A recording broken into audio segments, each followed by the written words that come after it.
Queridos e queridas, beleza? Bora continuar aqui com essa parte, né, de como traçar retas, né, linhas e afins no nossa circunferência, né, unitária.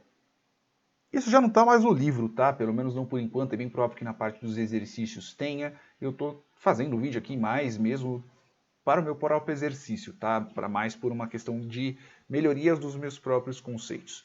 Então, esse exemplo aqui está no livro, tá? Que é como que a gente traça uma linha traçando uma fórmula, uma função linear, né? Eu vou apagando um pouco aqui, tá? Porque eu já usei aqui, eu espero que vocês já tenham visto, se vocês já acompanharam nos vídeos anteriores, então não vão ficar perdidos. Né? Então aqui, por exemplo, eu tenho aqui a bendita da minha linha, nessa linhazinha amarela, quer dizer que eu tenho uma função linear. Né? Então, tratando de uma função linear, é isso daqui, y igual a x. Então, conforme o meu x aumenta, o y ele aumenta na mesma proporção e vice-versa. Tá? Então, assim, como é que eu vou tratar a bendita da minha função? Eu não estou tratando que y é igual a x, qual que é a fórmula, né, do meu círculo, da minha circunferência unitária. É x ao quadrado mais y ao quadrado é igual a 1. Eu já não estou tratando que y é igual a x, então eu posso substituir aqui. Então vai ficar x ao quadrado mais x ao quadrado é igual a 1. Se eu tenho x ao quadrado somando com x ao quadrado, então eu vou ter 2x ao quadrado igual a 1.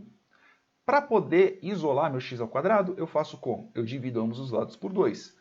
X ao quadrado é igual a 1 sobre 2. Para poder matar esse x, para poder matar esse quadrado, eu tenho que tirar a raiz de ambos os lados. Raiz de 1 é 1, então x é igual a 1 sobre raiz de 2. É este que é o meu x. O crescimento do meu x vai ser a partir disso. Tá bom? Então eu vou saber o quanto que ele está aumentando, o quanto que ele está diminuindo, de acordo com isso daqui. Tá? Aí vai depender do múltiplo que eu estou traçando, né? Mas isso daqui eu estou tratando do quê? Eu estou tratando da onde que vai cruzar o bendito do meu... Eu não estou tratando em si do comportamento. Eu estou tratando da onde que ele vai cruzar. Se ele vai cruzar na parte positiva ou se ele vai cruzar na parte negativa, né? Aonde é que esse bendito vai acabar cruzando? Ele vai acabar cruzando nestes pontos aqui. Só que lembrando que como nós estamos tratando de pontos positivos, né, ele de uma raiz quadrada de ambos os lados, eu posso ter tanto um número positivo quanto pode ser um número negativo. Se vocês observarem a linha amarela, né, eu espero que vocês estejam observando a linha amarela, veja que quando o meu... Eu vou fazer um vermelhinho aqui novamente. Quando o meu ponto, a minha linha amarela, ela cruza do lado positivo, ela está cruzando tanto o positivo do y quanto o negativo, quanto positivo do y quanto o positivo do x. Quando ela está cruzando no lado negativo, ela está cruzando tanto o negativo do y quanto o negativo do x. Então, quando ela estiver passando no lado positivo, se tratando que x é igual a y, ou seja, eu simplesmente só vou considerar a coordenada do valor x. E eu vou considerar tanto para y quanto para x. Então, se ele estiver passando na parte positiva, então vai ser 1 sobre raiz de 2, 1 sobre raiz de 2, que é este ponto aqui, que é o pontinho vermelhinho de cima. Se for a parte negativa, vai ser menos 1 sobre raiz de 2, menos 1 sobre raiz de 2, em ambos os lados. Tá? Então, ele vai ser tanto aqui na parte de baixo quanto na parte de cima, ele vai cruzar da mesma forma. Ah, Zuruba, e se fosse uma função quadrática? Né? Então, o meu y, neste caso, ele ficaria mais... Deixa eu fazer uma outra corzinha assim, marronzinho aqui. Ó. Então, ele ficaria mais ou menos assim. Ó. Né? Não é porque eu desenho muito mal, tá? Então, ele vai ficar mais ou menos assim, ó. Né? Mais ou menos. Ele vai fazer o formato do U, né?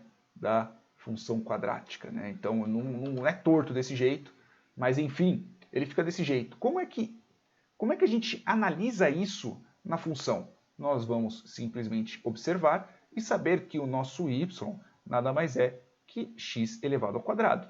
De acordo com que ele vai passando na parte do x, nada mais é que o x elevado ao quadrado. Então, o que nós temos que fazer aqui? A mesma coisa. Então, vamos ter que simplesmente substituir o nosso x. Então, ele vai ser x, o x é elevado ao quadrado. O y é x elevado ao quadrado. Então, eu vou ter x elevado ao quadrado mais y elevado ao quadrado, que vai ter que ser igual a 1. Então, é y, então vai ser x a segunda potência mais... Ah, e aqui é x também, tá? Perdão. E aqui é x ao quadrado, né? Ao quadrado. Então, vai ficar... Então, como que vai ficar? Vai ficar x ao quadrado mais x à quarta igual a 1. Aí eu vou ter que tirar a raiz de ambos os lados, vou ter que fazer todo aquele gato para poder ter os x's e afins, né? Então vocês podem ver que conforme eu vou aumentando a complexidade da minha conta, conforme eu vou aumentando a complexidade por onde passam os benditos das minhas fórmulas, tá bom? Tanto que eu vou até abrir o Wolfram Alpha aqui para poder ver, para poder mostrar para vocês, né? Então, por exemplo, aqui eu tenho x elevado a 2 mais x elevado à quarta é igual a 1.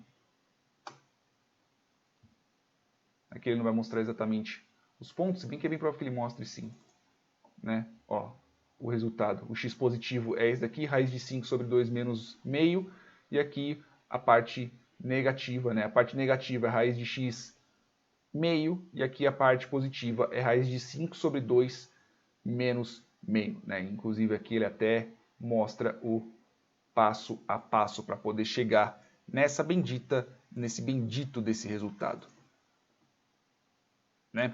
Enfim, mostrando para vocês que conforme a complexidade vai aumentando, né, conforme a complexidade do que você está tratando, conforme a complexidade daquilo que você está trabalhando, né, vai aumentando, eu consigo ter um outro resultado. E como que eu poderia fazer isso daqui? Eu poderia substituir, por exemplo, eu não tenho x ao quadrado com x ao quadrado elevado ao quadrado?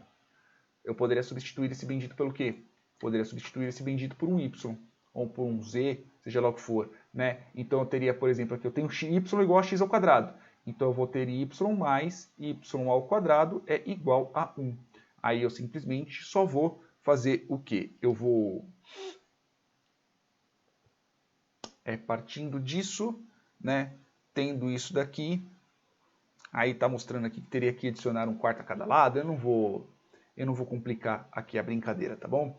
Mas o que eu quero demonstrar é que vai aumentando a complexidade, dependendo da curva que eu vou passando, né? Já que meu eixo y ele é dependente do meu eixo x, eu posso ter funções diferentes passando por dentro da minha circunferência unitária, e graças a isso eu posso ter pontos diferentes ao qual a minha função passa ao qual ele cruza a minha circunferência unitária.